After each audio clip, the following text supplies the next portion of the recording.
Let's talk about those just homeowners that they're not investors. They just own a home, can't pay their mortgage because they're out of work right now. And of course, they're a little bit nervous because they don't know when they're going to be able to work again.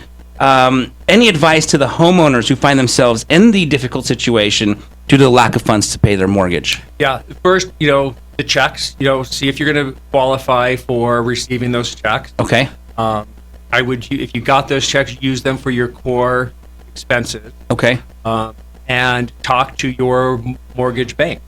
Okay. To see if they're one of the banks that is deferring payments or giving some kind of relief to homeowners. And there may be some relief there. Wonderful. Okay, great. Excellent.